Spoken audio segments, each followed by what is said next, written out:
1945ರ ಸಮಯ. ಎರಡನೇ ಮಹಾಯುದ್ಧ ಮುಗಿಯುವ ಹಂತಕ್ಕೆ ಬಂದಿದೆ. ಹಿಟ್ಲರ್ ಮತ್ತು ನಾಜಿ ಸೈನ್ಯ ಸೋಲೊಪ್ಪಿಕೊಳ್ಳುವ ಮುನ್ನ ಜರ್ಮನಿಯಿಂದ ಒಂದು ರೈಲು ಹೊರಡುತ್ತದೆ. ಆ ರೈಲಿನಲ್ಲಿ ಇದ್ದದ್ದು ಬರೀ ಸಾಮಗ್ರಿಗಳಲ್ಲ, ಬದಲಾಗಿ ಟನ್ಗಟ್ಟಲೆ ಬಂಗಾರ, ವಜ್ರ ವೈಡೂರ್ಯಗಳು ಮತ್ತು ಅಮೂಲ್ಯವಾದ ಕಲಾಕೃತಿಗಳು. ಆ ರೈಲು ಹಳಿಗಳ ಮೇಲೆ ಸಾಗಿ ಒಂದು ಸುರಂಗದ ಒಳಗೆ ಹೋಗುತ್ತದೆ. ಅಚ್ಚರಿಯ ವಿಷಯವೆಂದರೆ ಆ ರೈಲು ಆ ಸುರಂಗದಿಂದ ಹೊರಗೆ ಬರಲೇ ಇಲ್ಲ. ಇಂದಿಗೂ 80 ವರ್ಷಗಳಾದರೂ ಆ ಬಂಗಾರದ ರೈಲು ಎಲ್ಲಿದೆ ಎಂದು ಯಾರಿಗೂ ತಿಳಿದಿಲ್ಲ. ಇವತ್ತು ನಾವು ಆ ನಿಗೂಢ ರೈಲಿನ ಸುದೀರ್ಘ ತನಿಖೆ ನಡೆಸೋಣ. ಹಿಟ್ಲರ್ ಯುರೋಪ್ನ ಅನೇಕ ದೇಶಗಳನ್ನು ಗೆದ್ದಾಗ ಅಲ್ಲಿನ ಬ್ಯಾಂಕುಗಳಿಂದ ಮತ್ತು ಜನರಿಂದ ಬಂಗಾರವನ್ನು ಲೂಟಿ ಮಾಡಿದ್ದ. ಆ ಬಂಗಾರವನ್ನು ಅಡಗಿಸಲು ಪೋಲೆಂಡ್ನ ಪರ್ವತಗಳ ಅಡಿಯಲ್ಲಿ ಪ್ರಾಜೆಕ್ಟ್ ರೀಸ್ ಎಂಬ ಬೃಹತ್ ಸುರಂಗ ಮಾರ್ಗಗಳನ್ನು ನಿರ್ಮಿಸಲಾಗಿತ್ತು. ಆ ಸುರಂಗಗಳು ಎಷ್ಟು ದೊಡ್ಡದಾಗಿದ್ದವು ಎಂದರೆ ಅಲ್ಲಿ ಇಡೀ ನಗರಗಳನ್ನೇ ನಿರ್ಮಿಸಬಹುದಿತ್ತು. ಇಂದಿಗೂ ಆ ಸುರಂಗಗಳ ಎಷ್ಟೋ ದಾರಿಗಳು ಯಾರಿಗೂ ಗೊತ್ತಿಲ್ಲ.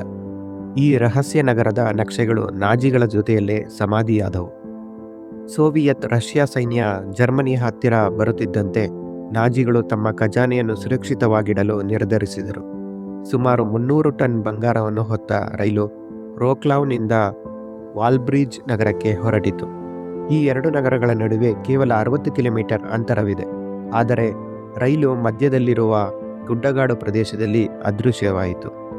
ಸ್ಥಳೀಯರು ಹೇಳುವಂತೆ ರೈಲು ಸುರಂಗದೊಳಗೆ ಹೋಯಿತು.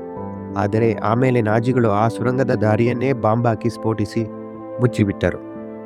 2015ರಲ್ಲಿ ಇಬ್ಬರು ವ್ಯಕ್ತಿಗಳು, ಪಯೋಟಾರ್ ಮತ್ತು ಆಂಡ್ರಿಯಾಸ್, ತಮಗೆ ಗೋಲ್ಡ್ ಟ್ರೈನ್ ಇರುವ ಜಾಗ ಗೊತ್ತಿದೆ ಎಂದು ಜಗತ್ತಿಗೆ ಘೋಷಿಸಿದರು.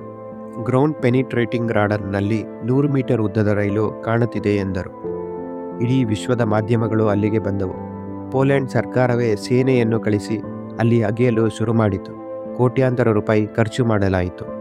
ಆದರೆ ಕೊನೆಗೆ ಸಿಕ್ಕಿದ್ದು ಕೇವಲ ಮಣ್ಣು ಮತ್ತು ಕಲ್ಲುಗಳು.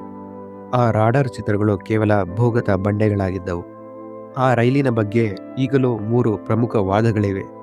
ಇದು ಕೇವಲ ಶತ್ರುಗಳನ್ನು ದಾರಿ ತಪ್ಪಿಸಲು ನಾಜಿಗಳು ಹಬ್ಬಿಸಿದ ವದಂತಿ.